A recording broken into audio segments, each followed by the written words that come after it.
third installment of our favorite gender-bent superhero is here. Thor, thunder in her veins. And we recently learned that she isn't under the Goddess of Thor banner, she is technically the Mighty Thor. This is not a drill, people. That means that Jane Foster is 100% legitly Thor. She's not some publicity gag, this is the real thing.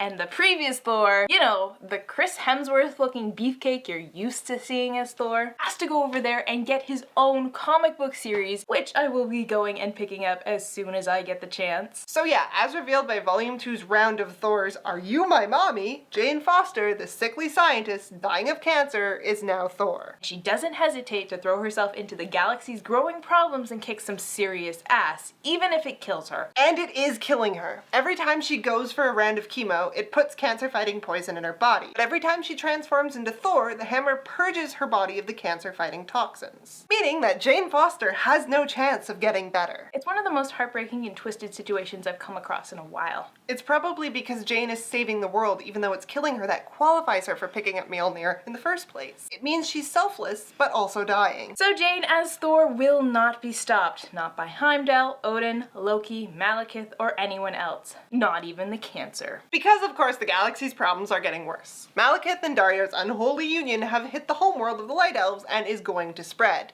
They even have the Frost Giants involved. Also Loki. Loki is once again causing shit. But he's rocking his usual costume and this dirty Scraggle. Seriously guys, what is up with the Scraggle? Can we please just downgrade it to stubble? It would make him so much better looking. But it doesn't matter because one of the parts that really shines in this volume is the do we don't we trust him scene where Loki actually manifests every version of himself. So we get 1970s Loki and Kid Loki 1 and 2 and Ragnarok Loki and even female Loki.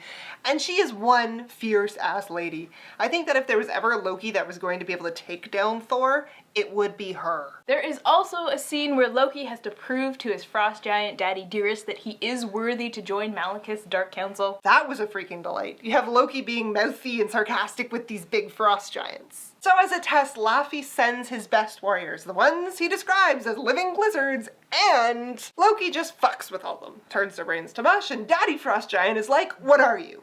Never mind. I don't want to know. Supposedly Loki is undercover for Freya, so we get the whole, is he good? Is he bad? Do we really care? No, not particularly. It's not a shock that Loki can't be trusted. It's not a twist. If someone wanted to shock us, then they would actually have him be trustworthy for once. But yeah, he does some backstabbing. Odin is still losing his shit over female Thor.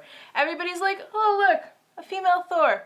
Whatevs. And Odin is all, no, only the wielder of a penis sprung from my loins can be Thor. I must tear my kingdom apart to assert my kingship. Rawr. So yeah, minor civil war ends with Odin sequestering himself away yet again. His brother, the snake guy, taking regency. Yeah, that's gonna go well. Malekith, on the other hand, is actually winning the war against the Light Elves and doing it through trickery. Hopefully he is the problem that Thor has to deal with in the next volume because it is a cesspool of interesting over there and I really want to know what is happening. There are a lot of great moments in this volume. A lot of little treats get thrown in, but also a lot of plot and conflict as well. One of my favorite moments in this book, probably something that I'll never forget, actually comes on the first page. Jade describes what chemotherapy is like really well, let me say. And then I realized, after all the books about someone dying of cancer I've read, none of them have ever described what chemotherapy feels like. Mind blown. Volume 1 of The Mighty Thor is just as fascinating as the first 2 volumes of Thor Goddess of Thunder.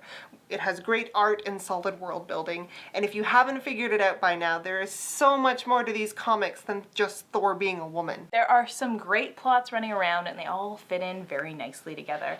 And I finally feel ready to branch out and see how The Mighty Thor is affecting the rest of the Marvel Universe.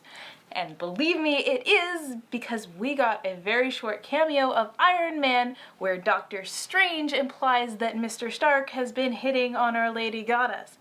Someone needs to show me that. Pick up The Mighty Thor. This series has been amazing so far, and I have no doubt that it's going to keep being amazing in the later volumes.